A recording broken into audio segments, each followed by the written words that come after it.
اهلا بكم في فيديو جديد. عاملين ايه؟ يا رب تكونوا بخير. فيديو النهارده هنتعلم مع بعض ازاي انك تضيف المؤثرات الصوتيه جوه التايم لاين، او انك تحط الميوزك بتاعتك وتختار ميوزك ما يكونش فيها كوبي رايت عشان ما تتعرضش ان القناه بتاعتك يجي لها اي انذارات.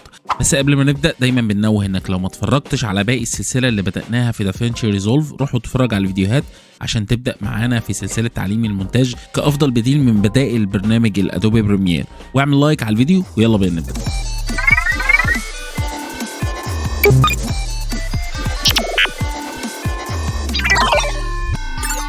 وانت شغال على الفيديو بتاعك بتحتاج بعض المؤثرات الصوتيه او اي ميوزك انت بتحطها في الباك جراوند بتاع الفيديو عشان تخلي الفيديو مظهر جمالي كده ويكون في المونتاج جامد جدا.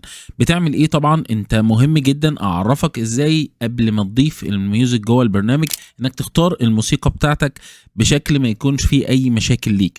كل اللي عليك طبعا هو انك هتروح على مكتبه الملفات الصوتيه اللي جوه الاستوديو بتاع القناه بتاعتك، ودي بالمنتهى البساطه انت بتروح بتفتح الاستوديو بتلاقي على الجنب هنا مكتبه الملفات الصوتيه. كل الملفات اللي قدامك دي هي فري، ما بتتعرضش فيها لو استخدمتها لاي انواع الكوبي رايت، وده طبعا بيأمن القناه بتاعتك من ان انت تتعرض للانذار مره واثنين وثلاثه وبعد كده القناه تتعرض للغلق.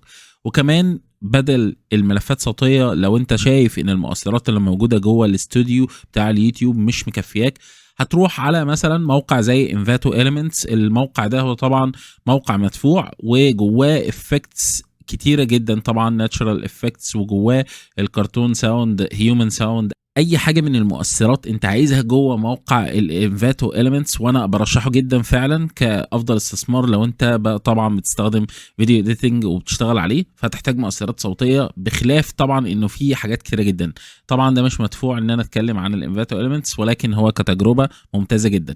وكمان تروح على قناه اوديو لايبراري، دي موجوده على يوتيوب. القناه بتقدم كل انواع الميوزك اللي بتكون فري باك جراوند وما بيبقاش عليها اي كوبي رايت زي ما انت شايف كده without copyright issues، فما فيش اي مشاكل طبعا انك تستخدم كل الحاجات دي. خلاص انت هتروح بعد ما اخترت الميوزك اللي انت عايزها طبعا وتحطها جوه. انا اخترت مثلا افكتس معينه بحطها لما بيجي السهم يظهر في الجنب مثلا كده ان انا اشير لحاجه، فعايز المشاهد او اللي بيسمع الفيديو معايا طبعا بيلفت انتباهه طبعا مع وجود الشكل ده هو الحته بتاعه المؤثر اللي انت تسمعها دي. زي ما انت شايف كده طبعا هي الحاجه البسيطه دي هي بتلفت سمع اللي بيستمع للفيديو، وطبعا دي بتحط افكتس فبتكون شكلها افضل بكتير. وكمان تقدر انك تضيف الساوند اللي انت اخترتها مثلا هنا، والساوند دي هي ما فيهاش اي كوبي رايت زي ما انت شايف بالشكل ده.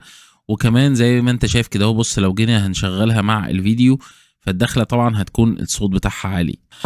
واحط برضو هكذا اقدر ان انا اسمي مارك. طبعا انا هعلمك في الدرس الجاي ان شاء الله ازاي انك تظبط الصوت، وتقدر كمان انك تظبط كل الاعدادات اللي موجوده جوه من الايكولايزر طبعا والسبيد بتاع الصوت، وكمان تقدر انك تحطه في الباك جراوند بيكون بشكل افضل.